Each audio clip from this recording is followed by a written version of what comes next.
السلام علیکم ورحمۃ اللہ وبرکاتہ۔ نحمده ونصلی علی رسولہ الکریم، اما بعد فاعوذ باللہ من الشیطان الرجیم، بسم اللہ الرحمن الرحیم۔ رب اشرح لی صدری ویسر لی امری واحلل عقدۃ من لسانی یفقہوا قولی۔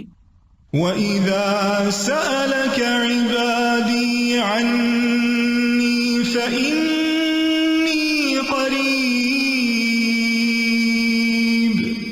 أُجِيبُ دَعْوَةَ الدَّاعِ إِذَا دَعَانِ فَلْيَسْتَجِيبُوا لِي وَلْيُؤْمِنُوا بِي لَعَلَّهُمْ يَرْشُدُونَ۔ اور جب میرے بندے آپ سے میرے بارے میں سوال کریں تو کہہ دیجئے بے شک میں قریب ہوں، میں پکارنے والے کی پکار کا جواب دیتا ہوں۔ جب وہ مجھے پکارے تو ان کو چاہیے کہ یہ میرا حکم مانیں اور مجھ پر ایمان رکھیں تاکہ وہ ہدایت پائیں۔ فَاسْتَغْفِرُوهُ ثُمَّ تُوبُوا إِلَيْهِ إِنَّ رَبِّي قَرِيبٌ مُجِيبٌ۔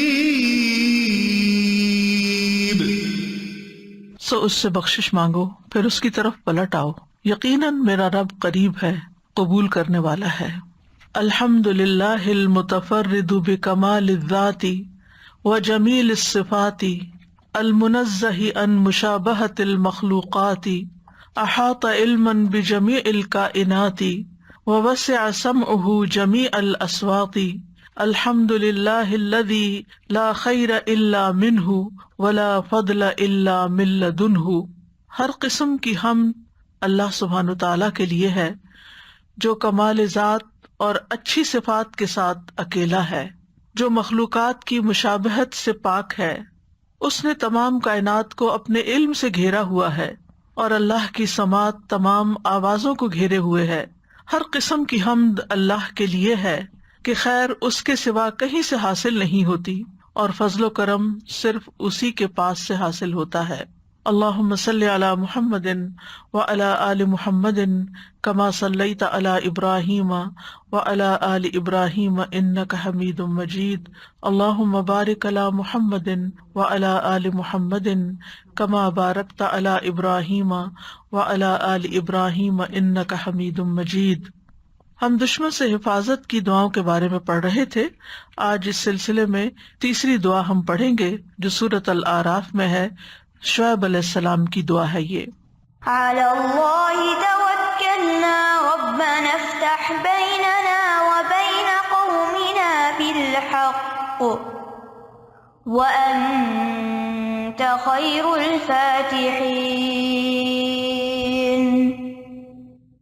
اللہ ہی پر ہم نے توکل کیا ہے، اے ہمارے رب ہمارے اور ہماری قوم کے درمیان حق کے ساتھ فیصلہ کر دے، اور تو سب سے بہترین فیصلہ کرنے والا ہے۔ یہ شعیب علیہ السلام کی دعا ہے۔ ان کی قوم نے انہیں صرف جھٹلایا ہی نہیں تھا بلکہ نہایت بدتمیزی کے ساتھ ان سے مخاطب ہوئے، اور نام سے مخاطب کرتے ہوئے کہا کہ تمہیں دو باتوں میں سے ایک کو اختیار کرنا ہوگا، یا تو ہماری ملت میں واپس آنا ہوگا، ہمارے دین پہ چلنا ہوگا، یا پھر ہم تمہیں اپنی بستی سے نکال دیں گے۔ اب تم سوچ لو کہ تم اپنے لیے کیا بات پسند کرتے ہو۔ تو شعیب علیہ السلام نے جواب دیا کہ ہمارے لیے یہ تو ممکن ہی نہیں کہ ہم تمہارے دین میں واپس آئیں، کیونکہ اگر ہم ایسا کریں تو اس کا مطلب ہے کہ ہم اللہ تعالیٰ پر جھوٹ باندھ رہے تھے۔ ہم اب تک تمہیں جو بتا رہے تھے وہ سب غلط تھا، اور اب ہم نے اس کو چھوڑ دیا اور تمہاری بات مان لی، تو یہ ممکن نہیں۔ جب انہوں نے دیکھا کہ اب اس کے سوا کوئی چارہ نہیں، سمجھانے کا اب کوئی موقع نہیں باقی رہا، تو انہوں نے پھر اللہ تعالیٰ سے دعا کی اور کہا کہ اے اللہ ہم نے تجھ پر ہی توکل کیا ہے، اور اب تو ہمارے اور ان کے درمیان فیصلہ کر دے۔ تو اللہ سبحانہ تعالیٰ نے ان کو ہلاک کرنے کے لیے ایک ایسی بارش بھیجی جس میں آگ کے شرارے تھے، اور اس کے ساتھ آسمان سے ایک چیخ بھی آئی، اور ان کے قدموں تلے زمین بھی ہلنے لگی، اور دیکھتے ہی دیکھتے وہ سب کے سب ہلاک ہو گئے۔ اور اللہ تعالیٰ نے اپنا فیصلہ کر دیا کہ حق پر کون ہے اور کس کو باقی رہنا ہے اور کس کو ہلاک ہونا ہے۔ یہاں بھی ہم دیکھتے ہیں کہ سب سے پہلے وہ اللہ سبحانہ تعالیٰ کی طرف رجوع کرتے ہیں. اللہ توکلنا، اللہ پر ہم نے بھروسہ کیا. ہمیں اپنی قوت پر، اپنی جماعت پر، اپنے افراد پر، اپنی طاقت پر بھروسہ نہیں بلکہ اللہ کی ذات پر ہے. اور اس میں بھی ہم دیکھتے ہیں کہ توکلنا نہیں کہا بلکہ کیا کہا، اللہ توکلنا، صرف اللہ پر ہم بھروسہ کر رہے ہیں. اور ربنا افتح بیننا و بین قومنا، فتح کا معنی ہے واضح فیصلہ، یعنی کھلا کھلا فیصلہ، جو بات کھل کے سامنے آ جائے. یعنی اے ہمارے رب تو ہماری مدد فرما کہ ہمارے حق پر ہونے اور ان کے باطل پر ہونے کو خوب واضح کر دے. یعنی لوگوں کو یہ بات پتہ چل جائے کہ کون سچا ہے، کون صحیح کام کرنے والا ہے. وَأَنْتَ خَيْرُ الْفَاتِحِينَ، اور تو فیصلہ کرنے والوں میں سب سے بہترین ہے. یعنی ایسا فیصلہ کرتا ہے جو سراسر انصاف پر مبنی ہے اور اس میں کسی قسم کا کوئی ظلم شامل نہیں. ابن کثیر کہتے ہیں کہ اس کا مطلب ہے کہ ہمارے اور ہماری قوم کے درمیان فیصلہ فرما دے اور ان کے خلاف ہماری مدد فرما. ان کا مطلب یہ تھا. ہم دیکھتے ہیں کہ نوح علیہ السلام نے بھی اسی سے ملتی جلتی دعا کی تھی کہ ربی ان ابنی من اہلی و ان وعدک الحق و انت احکم الحاکمین، اے میرے رب بے شک میرا بیٹا میرے گھر والوں میں سے اور بے شک تیرا وعدہ سچا ہے اور تو فیصلہ کرنے والوں میں سب سے بہترین فیصلہ کرنے والا ہے. یعنی اللہ سبحانہ وتعالیٰ جو فیصلہ کر دیتا ہے پھر اس کے بعد اس کو کوئی چیلنج نہیں کر سکتا، اسی کا فیصلہ اصل فیصلہ ہے.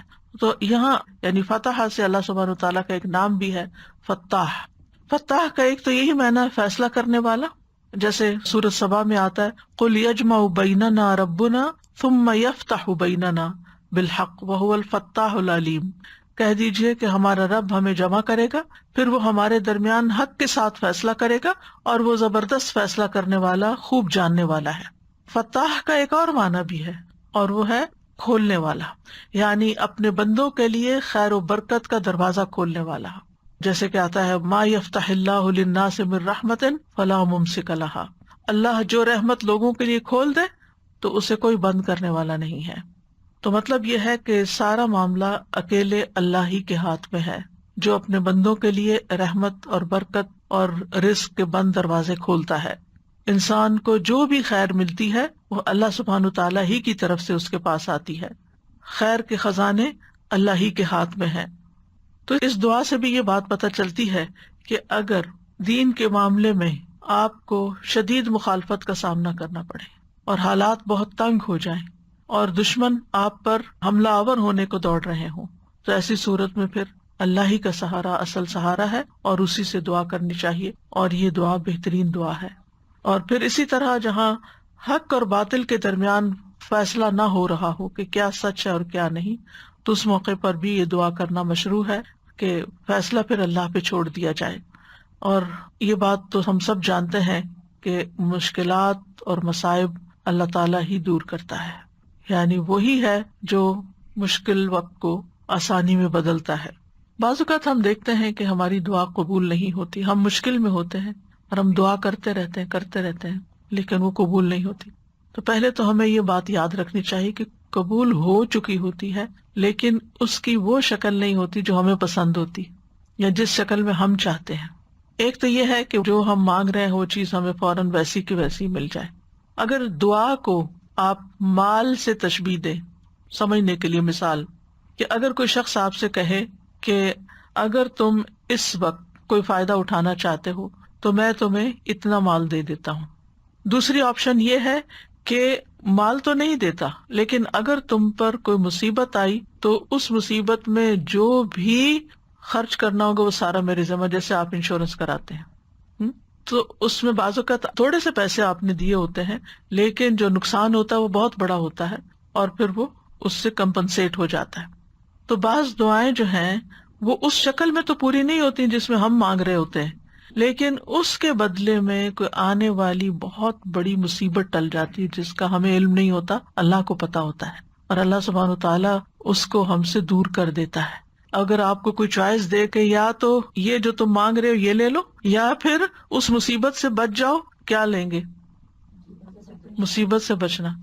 کہ ہو سکتا ہے ایک شخص گھر مانگ رہا ہو، گھر نہیں اس کو مل رہا لیکن کوئی آنے والی مصیبت ٹل گئی کہ اس کی اولاد پہ یا اس کی اپنی جان پہ کوئی آنے والی تھی، کوئی بہت بڑا حادثہ تھا کوئی بہت بڑی آفت تھی، تو آپ دعا اس چیز کے لیے مانگ رہے تھے، اللہ سبحانہ تعالیٰ نے ایک اور چیز کے لیے قبول کر لی جو اللہ کی نگاہوں میں آپ کے لیے زیادہ فائدہ مند تھی. کیونکہ اگر آپ کو گھر مل بھی جاتا تو کیا ہوتا، مصیبت آ جاتی اور وہ گھر تو پڑے کا پڑا رہ جاتا، وہ تو خالی ہو جاتا. تیسرا یہ ہے کہ آپ کو کہا جائے کہ آج آپ یہ پیسے رکھ دیں اور کچھ سال کے بعد آپ اس کو million and trillions of time زیادہ کر کے لے لیں، تو آپ کیا چاہیں گے کہ صبر ہی کر لیتے ہیں تو کچھ سال بعد اتنا زیادہ مل جائے گا. تو آخرت میں انسان کو جو ملے گا تو انسان کہے گا کاش دنیا میں ایک دعا بھی قبول نہ ہوتی.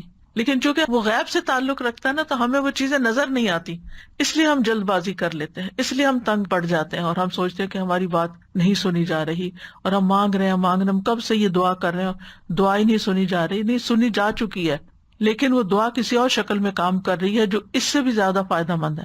تو دعا چھوڑنی نہیں چاہیے، کیونکہ کچھ لوگ جلد بازی میں پھر دعا کرنا ہی چھوڑ دیتے ہیں، تو چھوڑنی نہیں چاہیے. اور بعض لوگوں کی آہیں اللہ تعالیٰ کو اتنی پسند ہوتی ہیں کہ وہ ان کے ذریعے بندوں کو اپنے قریب کرتا رہتا ہے. قریب و مجیب، بندہ سسکیاں لیتا ہے، روتا ہے، اپنے رب کے سامنے سر جھکاتا ہے، اور اللہ سبحانہ وتعالیٰ ہر سسکی پہ جواب دے رہا ہوتا ہے کہ میں نے سن لیا، بس تھوڑا سا صبر. اور یعنی ہر چیز میں صبر کی ضرورت ہے، کیونکہ اصل کامیابی صبر کے ساتھ ہی ہوتی ہے. لیکن ہمارا یہ یقین ہونا چاہیے کہ اللہ سبحانہ وتعالیٰ اس بات پر پوری طرح قادر ہے کہ وہ بندے کو خیر پہنچائے اور اس سے شر دور کر دے، اور اللہ کے سوا کوئی مددگار بھی نہیں ہے. اگر کوئی مسلمان بھی تنگ کر رہا ہو اور حق اور باطل کا فیصلہ نہ ہو تو ہاں، چھوٹی چھوٹی باتوں پہ تو نہیں، یعنی بڑا وراثت میں کوئی نہیں دے رہا جی وراثت ہو گئی یا ہسبینڈ وائف کے بیچ میں طلاق کے معاملات ہیں، یہ تو کوئی شدید ضرورت ہے. لیکن چھوٹی سی آرگیومنٹ ہوئی دو بندوں کے بیچ میں اور اس طرح کی آیتیں پڑھنی شروع کر دی، وہ ٹھیک نہیں ہے. یعنی اگر آپ کی رائے سے کسی نے اختلاف کر دیا تو آپ وہاں ایسی بات کرنے لگے، نہیں، سنگین معاملہ. آپ دیکھیں کہ شعیب علیہ السلام نے یہ دعا کب مانگی؟ جب بالکل اس کے بعد کوئی صورت ہی نہیں تھی اب مزید اصلاح کی. انہوں نے کہا کہ ہم تمہیں بستی سے نکال دیں گے یا تمہیں ہماری ملت میں واپس آنا ہوگا. تو اب ملت میں کیسے واپس جائیں، اور اگر وہ بستی سے ہی نکال دیتے ہیں تو کہاں جائیں؟ تو بہتر یہ ہے کہ پھر اللہ سے دعا کرتے ہیں، اللہ سے مدد مانگتے ہیں کہ وہ ہمارے حق میں بہترین فیصلہ کر دے. اگر ہمارا یہاں سے نکلنا ہی فائدے کا ہے تو پھر اللہ تعالیٰ جو فیصلہ کرے گا ہمیں قبول ہے. سازا یہاں پر ہے کہ وہی سارے دروازے کھولتا ہے، فتاح. تو سارے دروازے کھولتا ہے، کین بی رحمت کے دروازے سارے، اور ایون جو یہ بارش آئی تھی، جو عذاب کی جو چیز تھی، وہ بھی کھلا ہی تھا ایک طریقے سے. ہاں، یعنی کہ ہر چیز کو کھولنا اور بند کرنا، یعنی اللہ تعالیٰ کوئی رحمت پہنچانا چاہے تو کوئی بند نہیں کر سکتا، اور اگر کوئی روک دے تو وہ کوئی کھول نہیں سکتا. فتح would be in both meanings, right? استاد ایک سوشل ایکسپیریمنٹ ہوا تھا جس میں جو ہے وہ بچے اپنے ایک فادر کے ساتھ، ان کو کینڈی دے دی گئی تھی and they were going towards another candy store. ٹھیک ہے، اور آن دا وے ٹو دا اسٹور بچے کو کہا گیا، مطلب آپ نے بچے سے کہا کہ یہ کینڈی تم دے دو، اور جب ہم کینڈی اسٹور پہنچیں گے تو میں تمہیں 2 کینڈیز دوں گا. تو ایک پرومس ہوا. تو اس میں سوشل ایکسپیریمنٹ میں یہ انہوں نے ڈٹرمن کیا کہ جو اپنے والد پہ ٹرسٹ کرتے تھے انہوں نے دے دی کینڈی کہ اچھا my father will live up to my promise. لیکن جن کا وہ تھوڑا سا شک میں تھا انہوں نے نہیں دی. And it is so applicable to اس کہ جو توکل کرتا ہے اللہ پہ تو وہ دنیا کو سیکریفائس کر دے گا آخرت کے لیے. بالکل. So it was very apt. اور پھر کچھ جلد باز ہوتے ہیں، وہ ریزسٹ نہیں کر سکتے، وہ فوراً ہی کینڈی کھانا چاہتے ہیں، وہ کل کی 2 کو اوپر نہیں جاتے. استاذہ جی، فقہ القلوب میں یہ ایک دفعہ مثال آپ نے بتائی تھی کہ ہم کام کرتے ہیں، کام کرواتے ہیں لوگوں کو، درمیان میں ان کے ویجز نہیں دے دیتے. جب کام مکمل ہوتا ہے تب ہم ان کے ویجز دیتے ہیں، جو بھی کام کوئی کرتا ہے.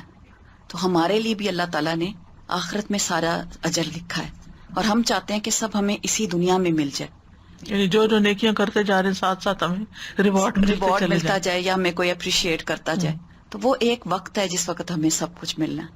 اگلی دعا سورت آل عمران کی دعا ہے. حسبنا اللہ ونعم الوکیل. ہمیں اللہ ہی کافی ہے اور وہ بہترین کارساز ہے.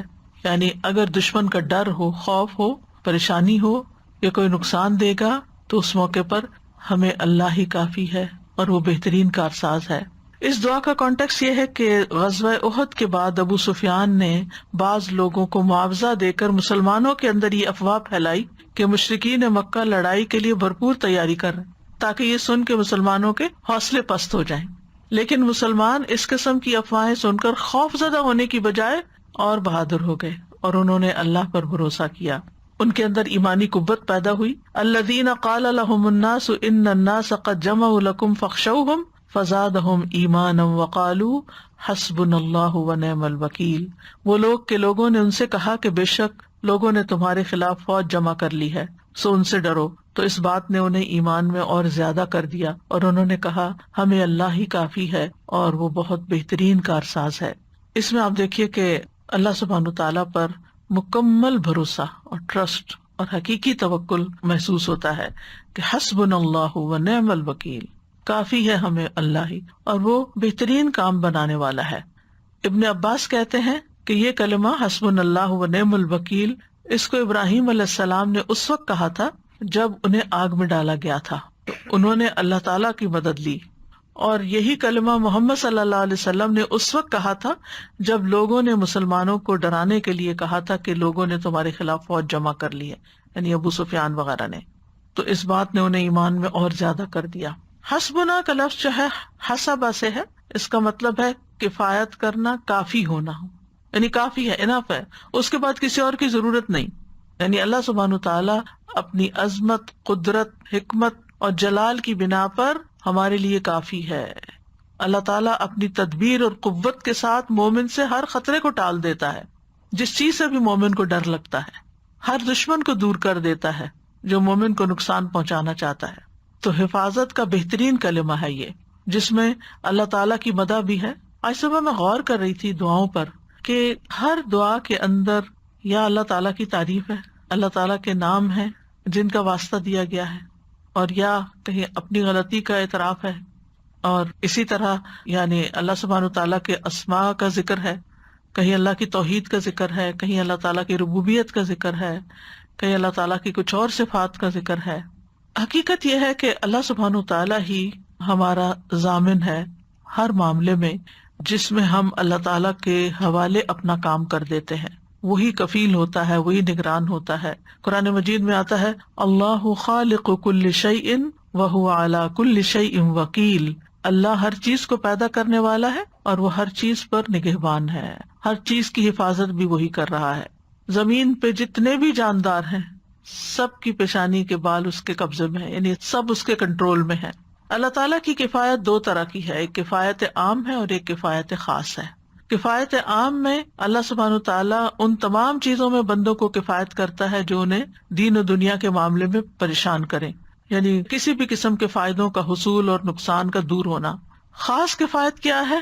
اللہ کے متقی بندوں کی کفایت اور توکل کرنے والوں کو کافی ہونا، جس کے ساتھ اللہ تعالیٰ ان کی دین اور دنیا کو درست کر دیتا ہے.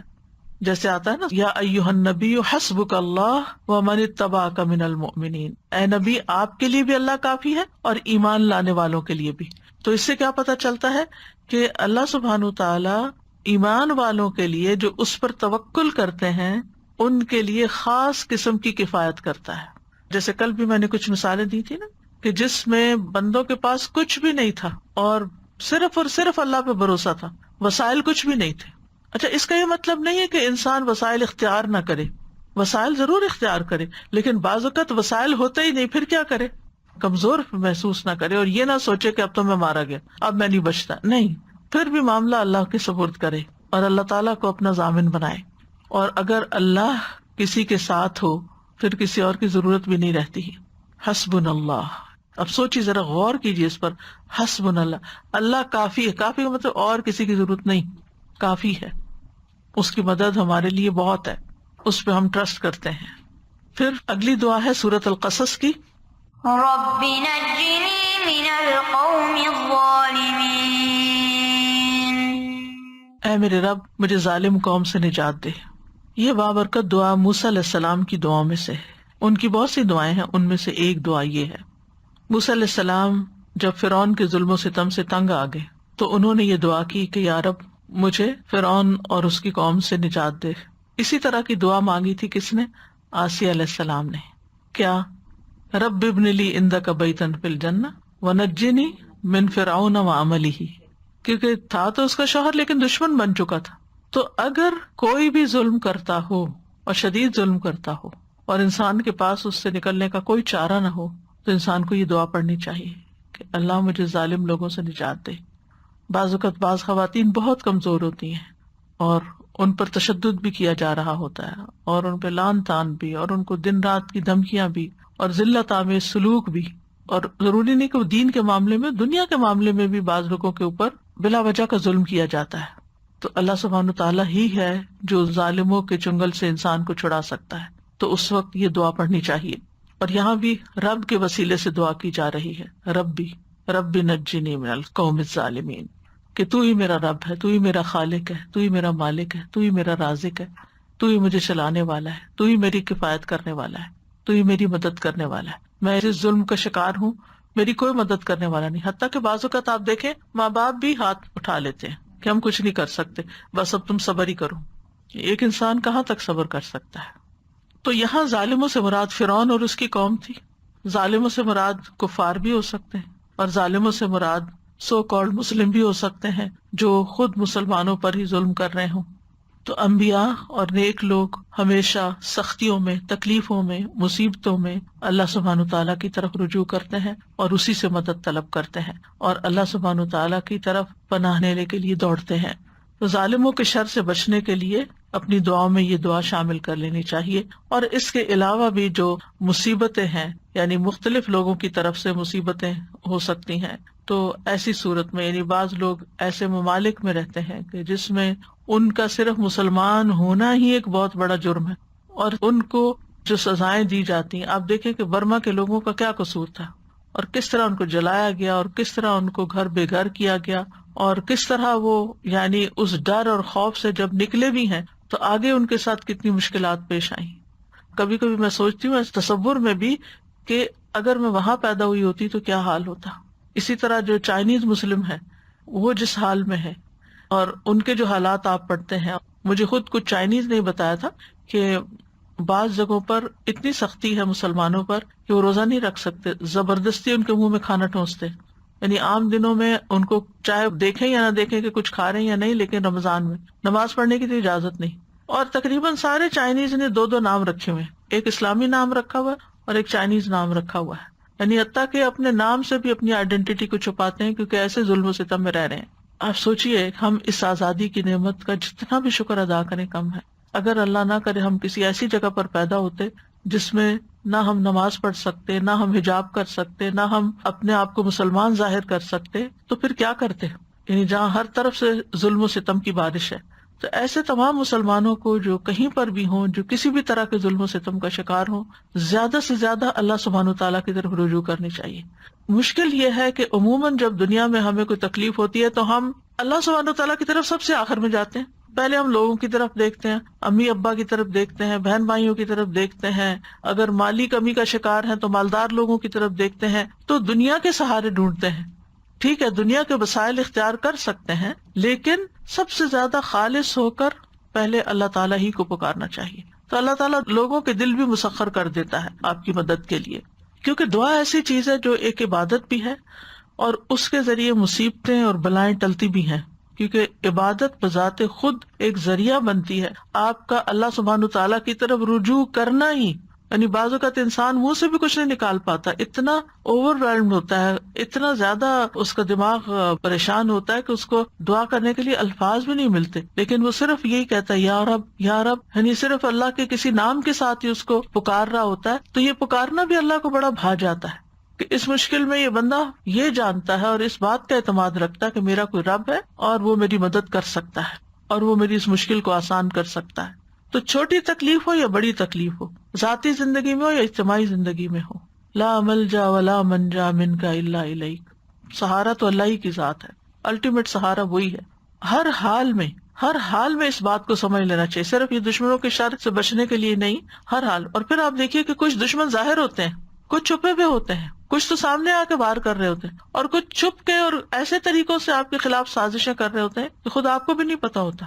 تو ایسے میں بچانے والا تو صرف پھر اللہ ہی ہے، وہ جانتا ہے کہ کون ہمارے لیے کتنا مخلص ہے اور کون ہمارے لیے مشکلات کھڑی کرنے والا ہے۔ ہم زیادہ جب غم میں ہوتے ہیں اور پریشانی میں ہوتے ہیں تو اس وقت ہی ایسے حملے بھی زیادہ ہوتے ہیں شیطانوں کے، اور ہم اس وقت ایسے شرک میں، ایسے گناہوں میں، ایسی پرابلمز ہم کرنا شروع کر دیتے ہیں جو ہم نے کبھی سوچی بھی نہیں ہوتی، اور پھر اکثر انسان ہمارے غلط ساتھ- راستے پہ چل جی، پڑتا ہے. اور پھر کیونکہ ہم نے اپنے آپ کو ٹرین نہیں کیا ہوتا کہ ہمیں اللہ سے رجوع کرنا ہے، اللہ سے مانگنا ہے، تو پھر ہم یہ راستے ڈھونڈتے ہیں جو آپ نے ابھی ایکسپلین کیے.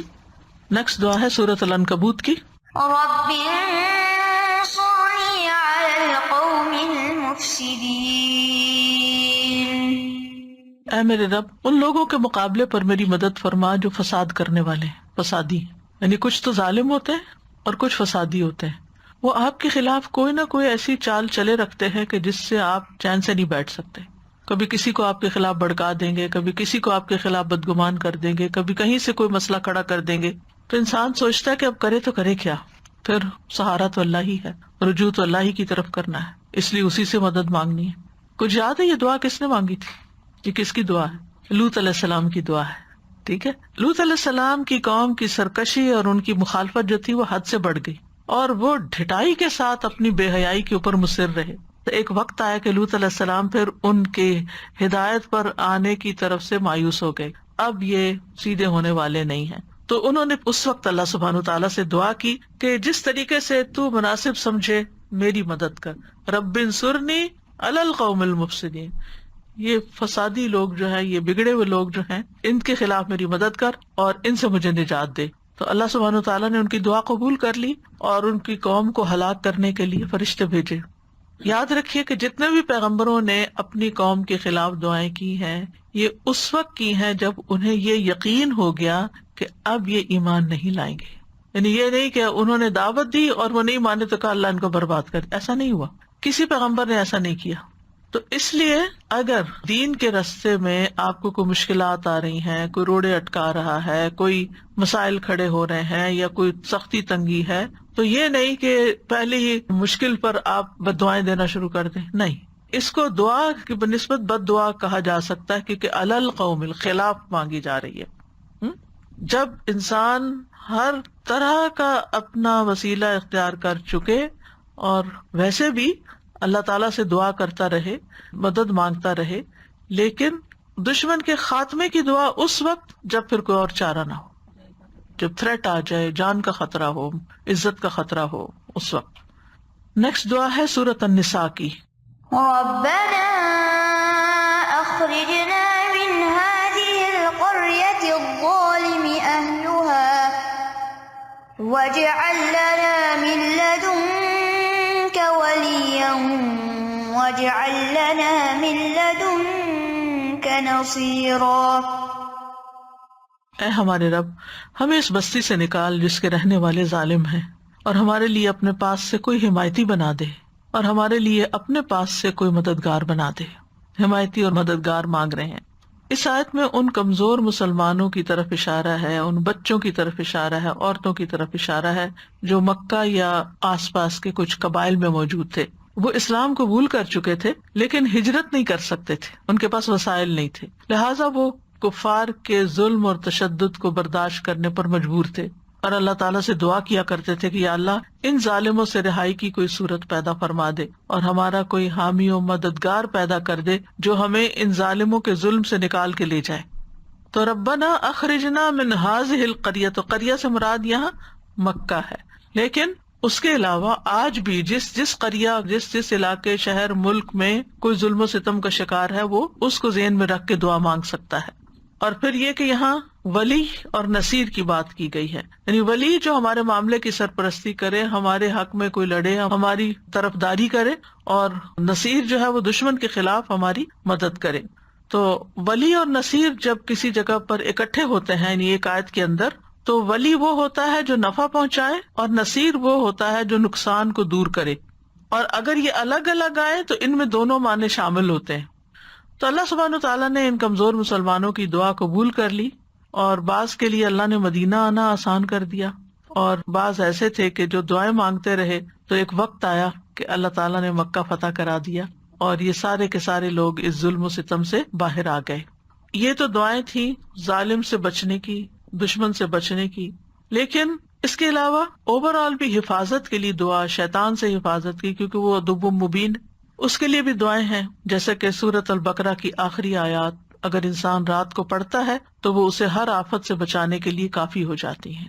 کفتاہ معوذات، رسول اللہ صلی اللہ علیہ وسلم نے فرمایا، اے عقبہ کیا میں تمہیں 2 بہترین صورتوں کے بارے میں نہ بتاؤں جو پڑھی جاتی ہیں؟ قل اعوذ برب الفلق اور قل اعوذ برب الناس. اے عقبہ جب بھی تم سو اور جاگو ان صورتوں کو پڑھا کرو. کسی مانگنے والے نے ان کی مثل نہیں مانگا اور نہ کسی پناہ مانگنے والے نے ان کی مثل پناہ مانگی. حتیٰ کہ اگر آپ کو وسوسے آتے ہیں یا آپ کو کسی بھی قسم کے شر سے ڈر لگتا ہے، ایسی چھپی بیماریوں سے ڈر لگتا ہے کہ جن کا انسان کو خود بھی نہیں پتا ہوتا، کچھ لوگ ہوتے ہیں نا کہ ایک انجانے خوف کا شکار رہتے ہیں، پتہ نہیں کیا ہو جائے، تو ان دونوں صورتوں کو اگر انسان شعوری طور پر ہر نماز کے بعد پڑھنا شروع کر دے، یہ ایسے خوف کا یقینی علاج ہے. من شر ما خلق، تجربہ کر کے دیکھ لیں، یعنی خوف ہو، وسوسے ہوں، ان کی جگہ آپ کا دل خوشی سے بھر جائے گا. اور جتنا جتنا اللہ تعالیٰ پر اعتماد بڑھتا جاتا ہے کہ اللہ تعالیٰ ہے اور وہ مدد کرے گا اور وہ اس سارے تکلیف کو دور کر دے گا اور ہر چیز اس کے کنٹرول میں ہے، تو اتنا اتنا ایمان بڑھتا جاتا ہے. اصل میں علاج کیا ہے؟ امیونٹی بڑھائیں. خوف خطرے تو ہر جگہ ہیں ہی، فساد ہی فساد ہے دنیا میں. کس چیز کی طرف آپ نگاہ اٹھائیں گے کہ وہاں آپ کو کوئی نہ کوئی مسئلہ نظر نہیں آئے گا؟ مسائل تو ہیں دنیا میں، ہے ہی امتحان کی جگہ، لیکن پھر یہاں رہتے ہوئے کیسے اپنے اندر اطمینان پیدا کریں؟ اطمینان کہاں ہے؟ اطمینان پھر صرف اللہ پر ایمان لانے میں ہے. اور جتنا جتنا ایمان بڑھے گا اتنے اتنے آپ طاقتور ہوتے چلے جائیں گے، اور جتنے جتنے آپ طاقتور ہوتے چلے جائیں گے آپ ہر ایک چیز کا مقابلہ کرنے کے لیے تیار ہو جائیں گے. پھر چیزیں آپ پر حاوی نہیں ہوں گی، آپ ان سب مسائل پر حاوی ہو جائیں گے. اور پھر اپنی زندگی کے اچھے دنوں کو سوچا کریں، کیونکہ ہم میں سے ہر انسان کی زندگی میں اتار چڑھاؤ آتے رہتے ہیں. کبھی ہم ایمان کے اعتبار سے بڑے اوپر ہوتے ہیں، پھر نیچے ہو جاتے ہیں، پھر اوپر ہوتے ہیں، کیونکہ ہمارا دل ایک حالت میں تو رہتا ہی نہیں ہے نا، اس نے تو اوپر نیچے ہوتے رہنا ہے. تو پھر سوچا کریں ان وجوہات کو، ان چیزوں کو دیکھا کریں کہ وہ کیا چیزیں تھیں کہ جس کی وجہ سے میرا ایمان زیادہ تھا. مثلا رمضان میں زیادہ تھا، اس کا مطلب آپ روزے رکھتے تھے تو آپ کو فائدہ، تو روزے رکھنا شروع کر دیں، یعنی اپنے اس چیز سے نکلنے کے لیے، ایمان بڑھانے کے لیے. آپ قرآن کی تلاوت زیادہ کرتے تھے تو اپنی قرآن کی تلاوت کی ڈوز بڑھا دیں. آپ مخصوص ذکر کیا کرتے تھے، یا آپ لوگوں کو تعلیم دیتے تھے، یا آپ صدقہ خیرات زیادہ کرے، یعنی یہ سارے علاج ہیں قلبی بیماریوں کے اور ان سارے مخاوف کے. مخاوف خوف کی جمع ہے، عربی کا لفظ ہے، یعنی یہ حل ہے، یہ علاج ہے. اور دعا جو ہے نا یہ اسلحہ ہے، دعا مومن کا سلاح ہے، اس کو معمولی نہ سمجھا کریں. کیونکہ جب کسی کو کسی مسئلے کا حل دعا بتایا جاتا ہے تو اس کا دل بیٹھ جاتا ہے، وہ کہتا ہے اس کے پاس تو کوئی حل ہی نہیں ہے.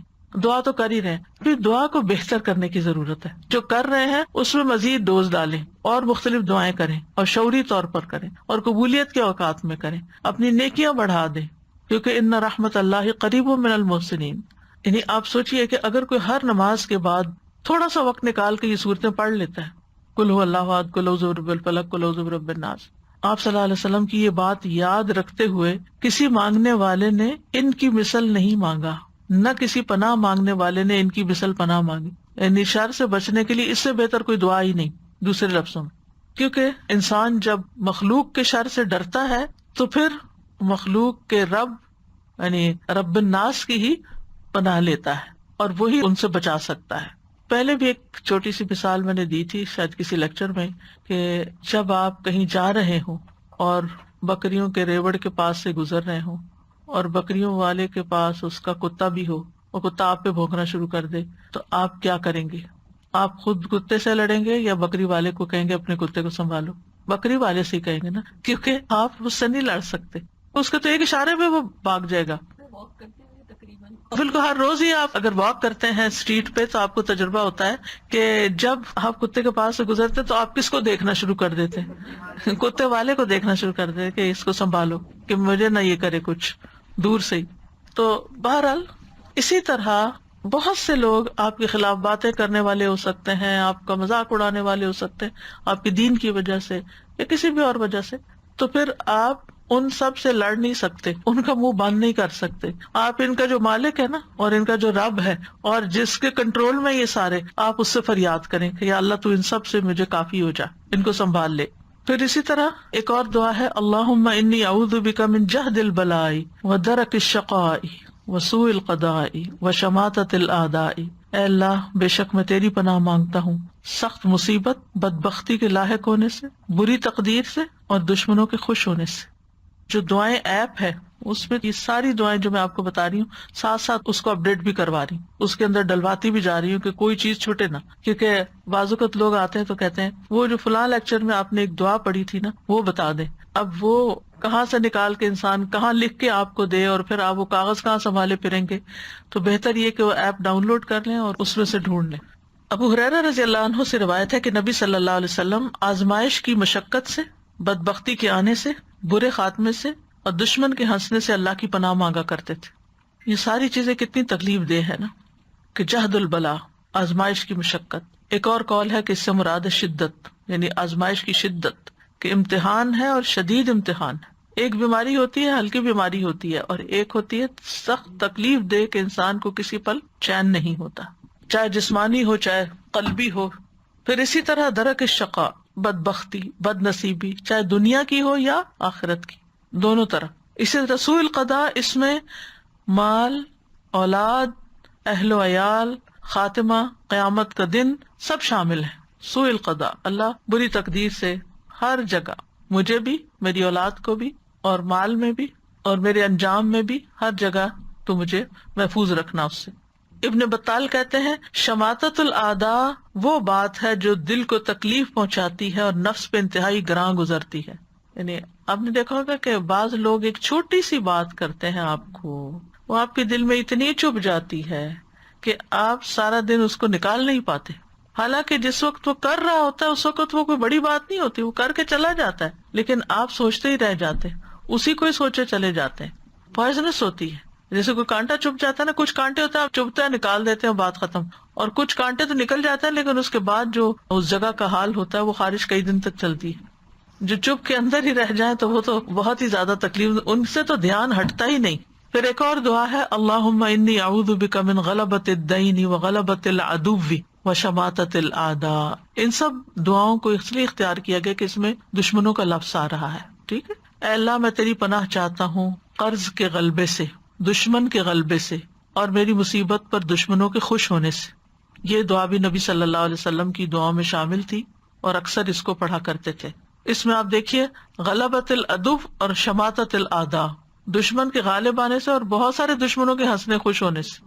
پھر اعوذ بکلمات اللہ التامات من شر ما خلق، میں اللہ کے تمام کلمات کے ساتھ پناہ لیتا ہوں ہر اس چیز کے شر سے جو اس نے پیدا کی.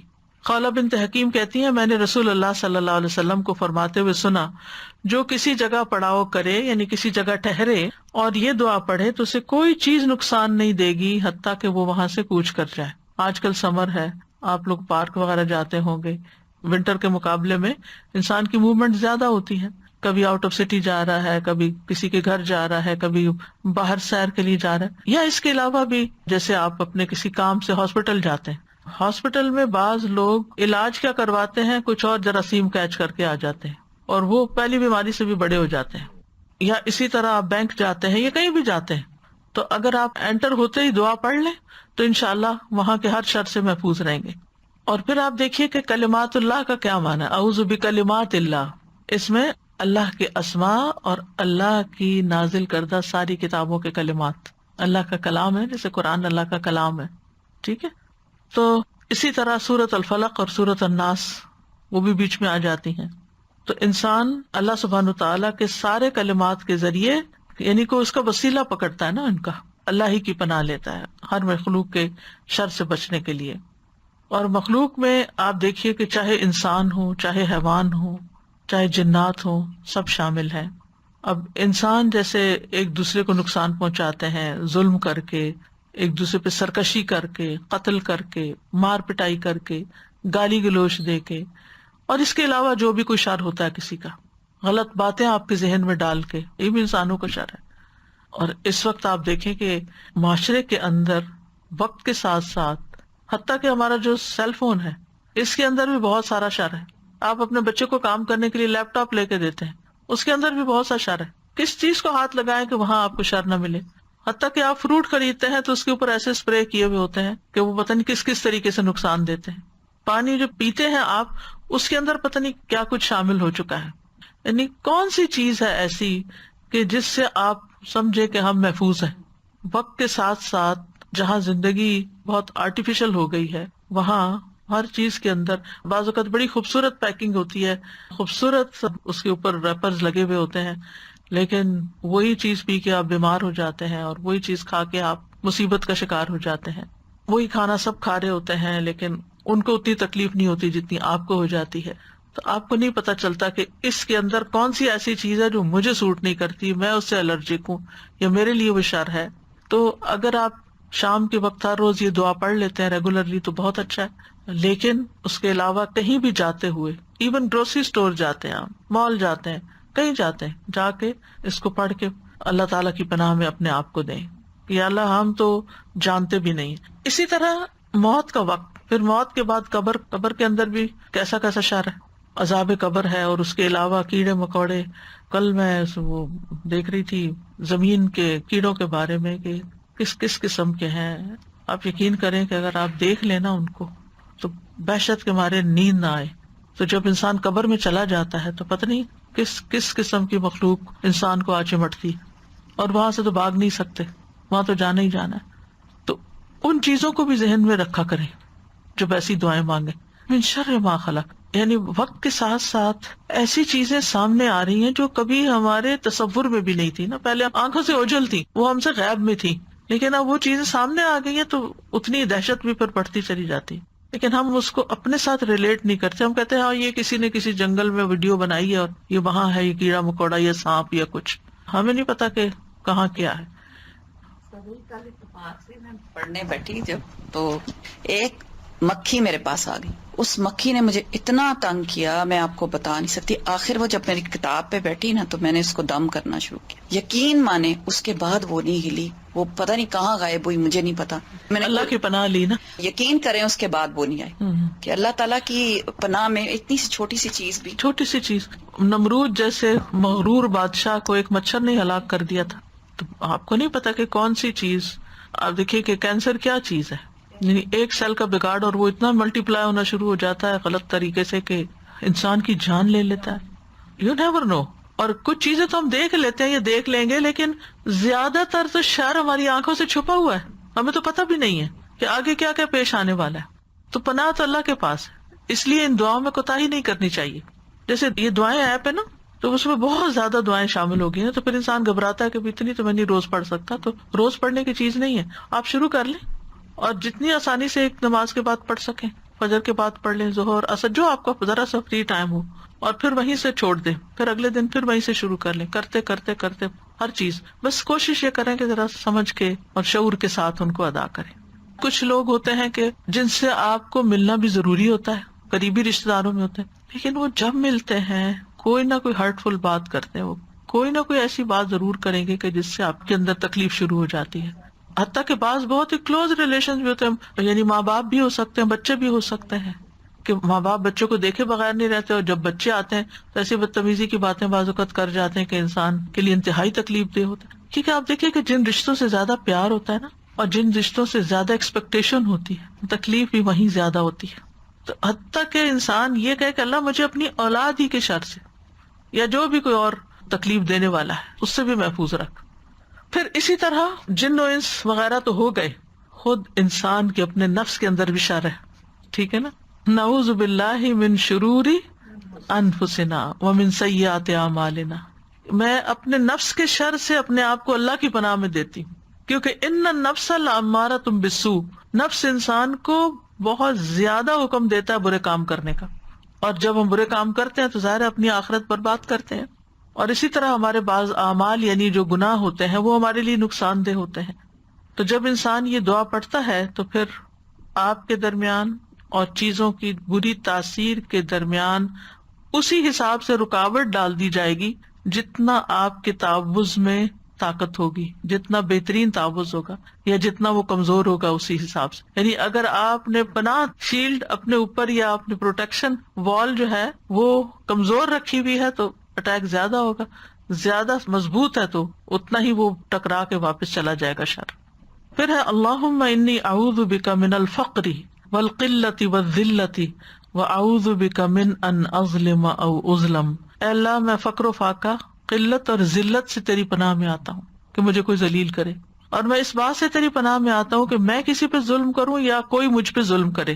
فقر کا مطلب ہوتا ہے پیٹھ کے یا کمر کے جو ریڑھ کی ہڈیاں نا اس کے مہرے توڑ دینا. مراد اس سے ہے ہاتھ کا مال سے خالی ہو جانا، کچھ رہا ہی نہیں، تو اس کی کمر ٹوٹ گئی، یہ کہتا ہے نا کمر ٹوٹ گئی، تو یہ فقر سے ٹوٹتی ہے، محتاجی سے ٹوٹتی. اور فاقہ مخلوق کی طرف شدید حاجت مند ہو جانا، یعنی بندوں کی شدید ضرورت پڑ جانا.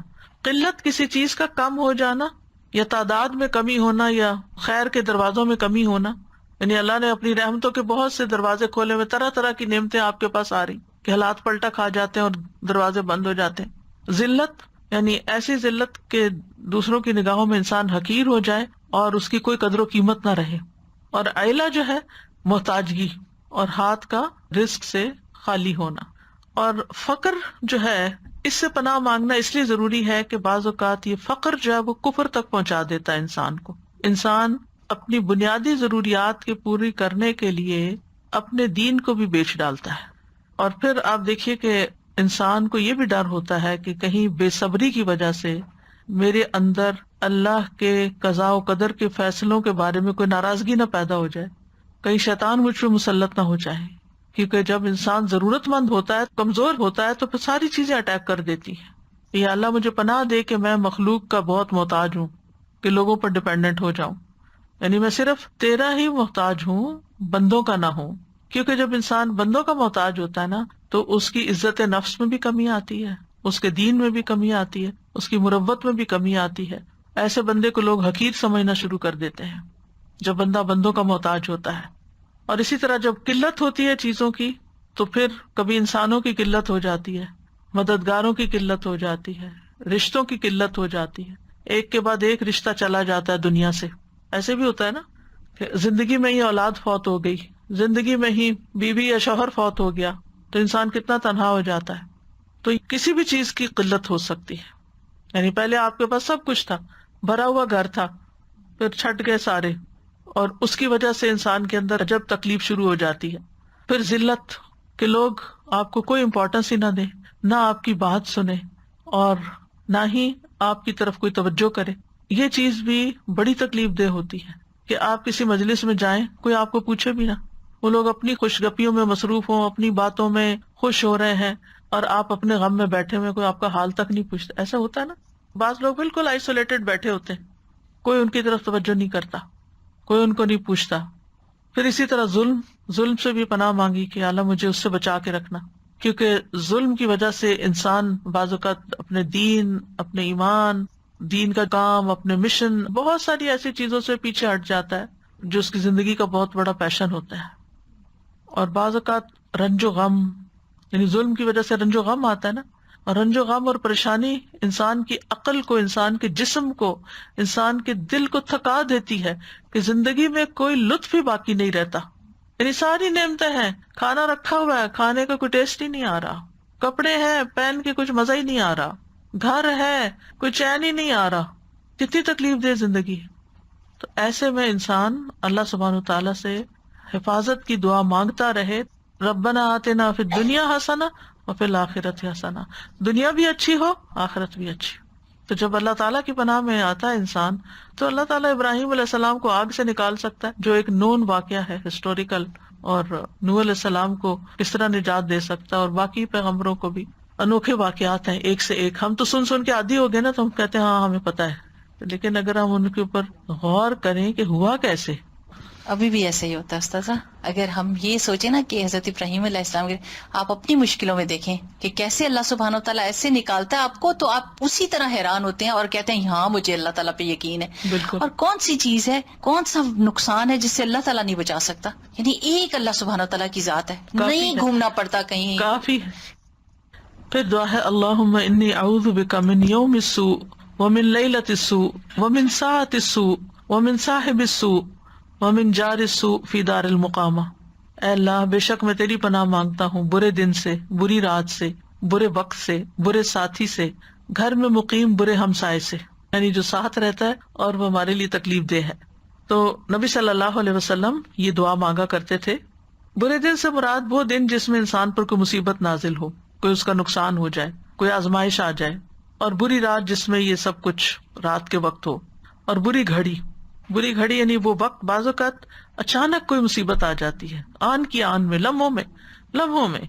اب پچھلے دنوں جو ایک طوفان سا آیا تھا، اچانک آیا اور گیا، تھوڑی دیر میں ختم بھی ہو گیا، لیکن کئی دن تک لوگوں کے نیٹ ڈاؤن رہے اور بجلی چلی گئی اور کیا کیا مشکلات نہیں کھڑی ہو گئی. تو انسان کے سوچ میں بھی نہ، اور وہ کہاں سے آفت آئی اور کہاں چلی گئی. پھر برے پڑوسی سے یعنی نیبر سے، اور وہ نیبر جو تکلیف دینے سے رکتا نہیں، اور پھر رہائش بھی ساتھ ہی ہے. دار المقامہ یعنی جہاں آپ قیام کر رہے ہیں اسی گھر کے اندر ہے وہ.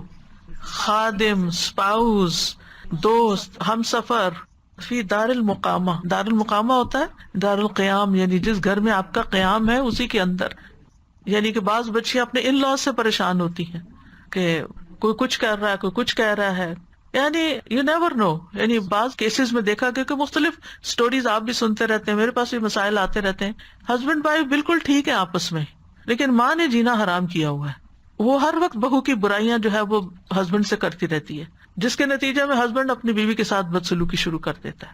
اب ماں ہے گھر میں، اس کو کہیں نکال تو نہیں سکتے، تو اب کرے تو کرے کیا؟ نہ انسان خود نکل سکتا، نہ اس کو نکال سکتا ہے، نہ کسی سے فریاد کر سکتا، کیونکہ میاں سے اگر فریاد کرے گی بھی تو وہ تو اس کی ماں ہے، وہ اس کی آنکھوں پہ تو پٹی بندھی ہوتی ہے بازو کا، تو اس کو تو ماں کی کوئی خرابی نظر ہے، کیونکہ وہ تو بچپن سے ہی سب دیکھ رہا ہوتا ہے، وہ تو عادی ہو چکا ہوتا ہے.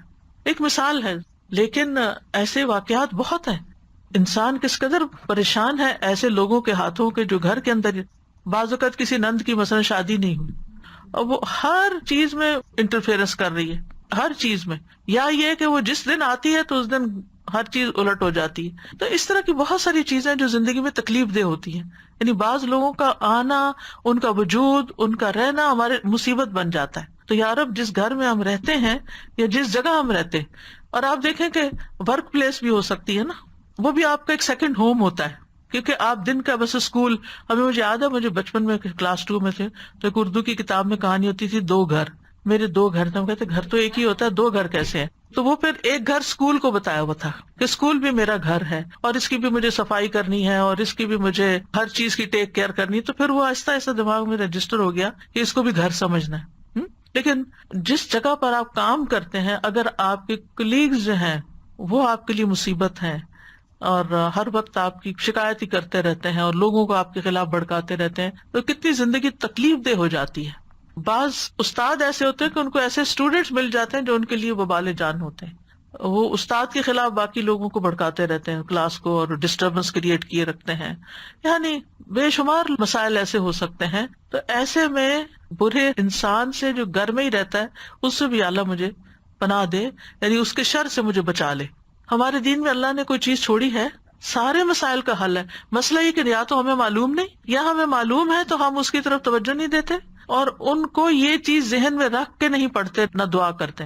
اور اگر دار المقامہ سے یہ معنی بھی لیا جائے نا کہ پرماننٹ ریزیڈینس، جہاں آپ نے گھر خرید لیا، آپ کے ساتھ آ کے ساتھ والا گھر کسی ایسے بندے نے خرید لیا کہ اب وہ ہر وقت آپ کے لیے مصیبت بنے ہوئے ہیں، کہ آپ اس کی وجہ سے چین میں نہیں، وہ آپ کا آنا جانا دیکھتے. بعض لوگ تو اپنے گراج میں ہر وقت در کھول کے اس کو ڈرائنگ روم بنائے رکھتے ہیں اور ہر آنے جانے والے کو دیکھتے رہتے ہیں، پھر نظر رکھتے ہیں کہ گھر پہ نہیں، اور پھر اس میں بھی انسان ڈرتا ہے کہ کہیں کوئی چوری ووری نہ ہو جائے یا کچھ.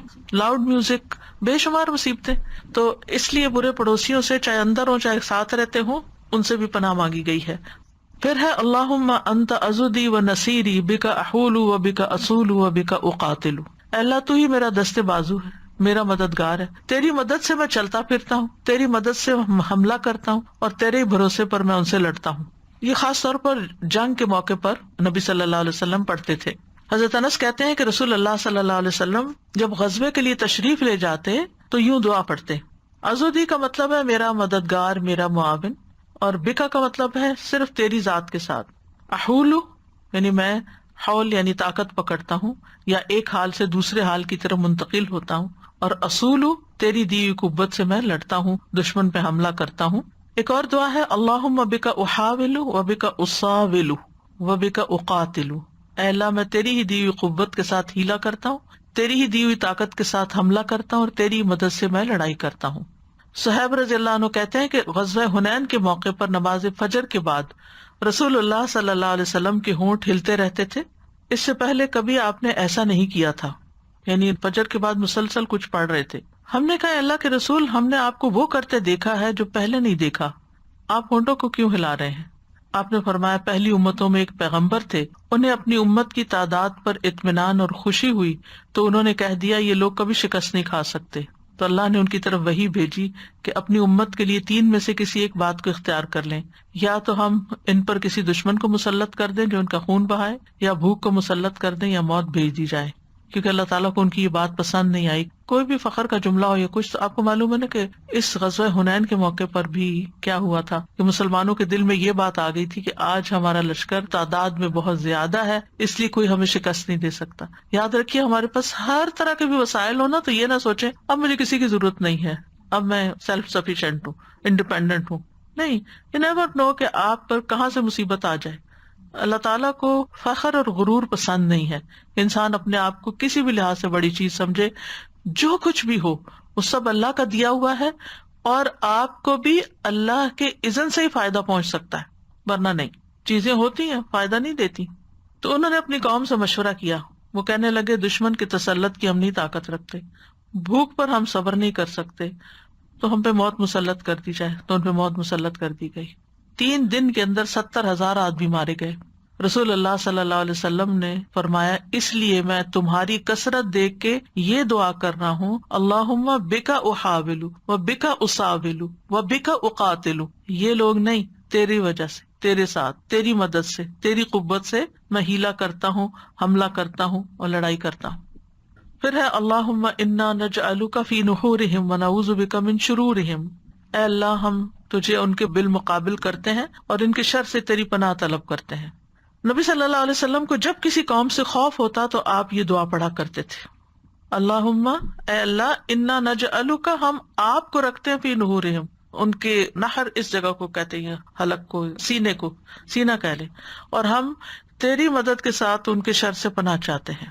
یعنی ذبح کرنے کا جو مقام ہوتا ہے نا، نحر کرنا، وہ جو اونٹ کو کبھی آپ نے نحر ہوتے ہوئے دیکھا ہو تو اس جگہ ہی جو ہلکا گڑھا سا ہوتا ہے نا، اس کے پاس وہ اندر مارتے ہیں۔ تو مطلب یہ ہے کہ اے اللہ تو ہمارے اور دشمن کے درمیان میں حائل ہو جا، یعنی ہم اس کا مقابلہ نہیں کر سکتے، ہم تجھے سامنے رکھتے ہیں، تو اس کو پکڑ اور ہمیں تو بچا لے، یعنی آپ ہمارے لیے ڈھال بن جائیں اس کے مقابلے میں، یعنی تو ہی ان کے شر کو ہم سے دور کر دے۔ پھر اسی طرح ایک اور دعا ہے، اللہم متعنی بسمعی وبصری واجعلہم الوارث منی وانصرنی علی من ظلمنی وخذ منہ بثأری۔ اے اللہ تو مجھے میرے کانوں اور آنکھوں سے فائدہ اٹھانے کا موقع دے، اور تا زندگی ان کو سلامت رکھ، جب تک میں زندہ ہوں میری آنکھیں کان سلامت رہیں، اور مجھ پر ظلم کرنے والے کے خلاف میری مدد فرما اور اس سے میرا انتقام لے، یعنی جو مجھ پہ ظلم کرتا ہے تو خود اس کو پکڑ لے۔ صحابہ کی کثیر تعداد نے اس دعا کو روایت کیا ہے۔ اس سے پتہ چلتا ہے کہ یہ بہت کامن دعا تھی، جس میں انسان اپنے جسم ہی کے اعضاء کی سلامتی کے لیے اللہ تعالیٰ سے دعا کرتا ہے کہ ان کو ساری بیماریوں سے محفوظ رکھ اور ان چیزوں سے اپنی رضا کا کام لے، یعنی میرے کان اور آنکھیں تیری پسند کے کام کریں، اور پھر اگر کوئی مجھ پہ ظلم کرے تو اس کے خلاف تو میرے لیے کافی ہو جا، تو میری مدد فرما اور تو ہی اس سے میرا بدلہ لے لے، یعنی میں خود اس قابل نہیں ہوں، کیونکہ بہت دفعہ انسان کمزور ہوتا ہے نا تو انتقام نہیں لے سکتا، معاف کر دے تو الگ بات ہے، لیکن یہاں دشمنوں کی بات ہو رہی، جو پیچھے اس کی ایکسپلینیشن ہو چکی ہے کہ دشمن کون ہے۔ ایک اور دعا ہے، اللہم اکفنیہم بما شئت، اے اللہ جس طرح تو چاہے مجھے ان کے مقابلے کے لیے کافی ہو جا، یعنی میں دشمن کا مقابلہ نہیں کر سکتا، مجھے نہیں پتا کہ کیا کرنا چاہیے، آپ جانتے ہیں، جیسے آپ چاہیں آپ ان کے مقابلے میں میری مدد کریں۔ ایک کہانی آپ نے پڑھی ہوگی کہ وہ بچہ جسے بادشاہ نے جادوگر کے پاس جادو سیکھنے کے لیے بھیجا تھا، تو اللہ نے اسے اپنی پہچان دے دی، اور بادشاہ کو جب پتا چلا تو اس نے کہا کہ اس کو فلاں پہاڑ کی چوٹی پہ لے جاؤ، اور اگر یہ دین چھوڑ دے جس کو اس نے اختیار کیا تو اسے چھوڑ دینا، ورنہ وہاں سے گرا دینا۔ انہوں نے کیا کیا، گرایا، لیکن اسے کچھ بھی نہیں ہوا۔ تو اس بچے نے کیا پڑھا تھا کہ اس پہاڑ سے گرانے کے باوجود اس کو کوئی چوٹ نہیں آئی۔ اللہم اکفنیہم بما شئت، اللہ ہی میرے پیچھے پڑ گئے، میں تو اکیلا ہوں، میں تو ان کا مقابلہ نہیں کر سکتا، آپ جس طرح چاہیں ان کے مقابلے میں مجھے کافی ہو جائے۔ حسبنا اللہ و نعم الوکیل کی ایک اور شکل ہے۔ اور پھر کیا ہوا، پہاڑ پہ زلزلہ آیا اور سارے گر گئے. وہ لڑکا چلتا ہوا واپس آ گیا. تو بادشاہ نے لڑکے سے پوچھا تیرے ساتھیوں کا کیا ہوا؟ تو لڑکے نے کہا اللہ مجھے ان سے کافی ہو گیا. پھر بادشاہ نے کہا اس کو ایک چھوٹی سی کشتی میں بٹھا کے سمندر میں لے جاؤ، اگر دین چھوڑ دے تو اسے چھوڑ دینا، اگر انکار کرے تو سمندر میں پھینک دینا. اس نے پھر یہی دعا پڑھی. اب کیا ہوا؟ کشتی بادشاہ کے ساتھیوں سمیت الٹ گئی، سب غرق ہو گئے. وہ لڑکا پھر بچ کے بادشاہ کے پاس آ گیا. نے کہا یہ کیا ہوا؟ کہا مجھے ان کے مقابلے میں اللہ کافی ہو گیا. تو آپ سوچیں کہ جہاں پوری پوری فوجیں آپ کے خلاف جمع ہو جائیں تو ایک چند لفظ ہیں چھوٹے سے، اللہم اکفنیہم بما شئت. پھر رب اعنی ولا تعن علی وانصرنی ولا تنصر علی وامکر لی ولا تمکر علی واہدنی ویسر ہدای الی وانصرنی علی من بغی علی. دعا تو لمبی ہے لیکن اتنا حصہ جو ہے یہ خاص طور پر دشمن کے مقابلے کے لیے. اے میرے رب میری مدد فرما، میرے خلاف دوسروں کی مدد نہ کر، میرے حق میں تدبیر فرما، میرے خلاف تدبیر نہ فرما، مجھے ہدایت دے اور ہدایت کو میرے اوپر آسان کر، اور جو مجھ پہ زیادتی کرے اس پر میری مدد فرما. اور پھر اے اللہ مجھے اپنا شکر گزار بنا، بہت ذکر کرنے والا بنا، اپنے سے ڈرنے والا بنا، اپنا فرما بردار بنا، اپنے سامنے عاجزی کرنے والا یا رجوع کرنے والا بنا. اے میرے رب میری توبہ قبول کر لے، میرے گناہوں کو دھو ڈال، میری دعائیں قبول کر لے، میری حجت کو ثابت کر دے. یعنی قبر میں جب منکر نکیر سوال کرے تو میں ثابت قدم رہوں. میرے دل کو ہدایت دے، میری زبان کو سیدھا کر دے، میرے دل کی میل کو چیل دور کر دے. کتنی خوبصورت دعا ہے. اور یہ دعا نبی صلی اللہ علیہ وسلم اکثر پڑھا کرتے تھے، اور اس کے بارے میں آتے ہیں امام ابن تیمیہ بھی یہ دعا بہت پڑھا کرتے تھے، کیونکہ اس پوری دعا میں بہت کچھ شامل ہو گیا ہے. پھر اسی طرح اللہم رب السماوات السبع ورب العرش العظیم کن لی جارا من فلان بن فلان واحزابہ من خلائق ان یفرط علی احد منہم او یطغى عز جارک وجل ثناؤک ولا الہ الا انت. اے اللہ 7 آسمانوں کے رب اور عرش عظیم کے رب، تو میرے لیے پناہ بن جا. یہ کتنی بڑی بات کی نا کہ 7 آسمانوں کے رب، عرش کے رب. اللہ کی بزرگی بیان ہو رہی. فلاں بن فلاں اور اس کے گروہ کے مقابلے میں جو تیری مخلوق میں سے ان میں سے کوئی مجھ پہ زیادتی کرے یا سرکشی کرے ان کو اس بات سے روک دے. تیری پناہ بہت مضبوط ہے، تیری تعریف بڑی شان والی ہے، تیرے سوا کوئی معبود نہیں. اگر ظالم حکمران کا ڈر ہو تو اس وقت بھی انسان یہ دعا پڑھے. اور اسی طرح اللہ اکبر، اللہ اعز من خلقہ جمیعا، اللہ اعز مما اخاف واحذر، اعوذ باللہ الذی لا الہ الا هو الممسک السماوات السبع ان یقعن علی الارض الا باذنہ من شر عبدک فلان وجنودہ واتباعہ واشیاعہ من الجن والانس اللہم کن لی جارا من شرہم جل ثناؤک وعز جارک وتبارک اسمک ولا الہ غیرک. اللہ سب سے بڑا ہے، اللہ اپنی تمام مخلوق پر سب سے زیادہ غالب ہے. اللہ ان چیزوں سے کہیں زیادہ طاقت والا ہے جن سے میں خوف کھا رہا ہوں. جن چیزوں سے میں ڈرتا ہوں اللہ ان سے زیادہ طاقتور ہے. میں اللہ کی پناہ میں آتا ہوں جس کے سوا کوئی معبود نہیں، وہ 7 آسمانوں کو تھامنے والا کہ وہ زمین پر گر نہ جائیں مگر اس کی اجازت سے. تیرے فلاں بندے کے شر سے، یعنی جس کی طرف سے بھی شر کا اندیشہ، اس کے لشکروں، اس کے پیروکاروں اور جنوں اور انسانوں میں سے اس کے ساتھیوں کے شر سے بھی. اے اللہ ان کے شر سے میرے لیے پشت پناہ بن جا. تیری تعریف بڑی شان والی ہے، تیری پناہ بڑی مضبوط ہے، تیرا نام بہت بابرکت ہے اور تیرے سوا کوئی معبود نہیں. تو کسی بھی قسم کا کوئی ظالم ہو تو اس کے غالب آنے سے اگر ڈر لگے آپ کو کہ وہ ظالم مجھے پکڑ لے گا یا ظالم مجھے نقصان دے گا تو آپ یہ دعا پڑھیں تو انشاءاللہ آپ کی حفاظت ہوگی. اور پھر عافیت کی دعائیں، اللہم انی اسألک المعافات فی الدنیا والآخرہ، اور اللہم انی اسألک العفو والعافیت فی دینی و دنیایا. تو یہ دعائیں پیچھے میں آپ کو ایکسپلین کر بھی چکی ہوں، یہ بھی شر سے بچنے کی دعائیں ہیں. پھر اسی طرح گھر والوں سے اگر کوئی تکلیف ہو تو اللہم انی اعوذ بک من جار السوء ومن زوج تشیبنی قبل المشیب، یہ والی دعا. اور پھر سوتے وقت اللہم اسلمت وجہی الیک وفوضت امری الیک. جو بھی خوف ہو آپ کے دل میں یہ دعا پڑھ کے اپنے آپ کو اللہ کے حوالے کریں اور اپنا آخری کلام اس کو رکھیں. نبی صلی اللہ علیہ وسلم نے فرمایا جب تم اپنے بستر پر آؤ اور اس طرح وضو کرو جس طرح نماز کے لیے کرتے ہو، پھر دہانی کر لیٹ جاؤ اور یہ دعا پڑھو. اگر وہ شخص اس حال میں مر گیا تو فطرت پر مرے گا، اور ان کلمات کو اپنے آخری کلمات بناؤ. اب آپ دیکھیے کہ کتنا خوف ہوتا ہے لیکن کتنی بے شمار دعائیں ہیں جو پڑھنے کے لیے ہیں، ان کو ہم نہیں پڑھتے اور صرف ڈرتے ہی رہتے ہیں. تو ڈر سے باہر نکلیں. تو آج کے لیے اتنا ہی کافی ہے. وآخر دعوانا ان الحمد للہ رب العالمین. سبحانک اللہم وبحمدک اشہد ان لا الہ الا انت استغفرک واتوب الیک. السلام علیکم ورحمۃ اللہ وبرکاتہ.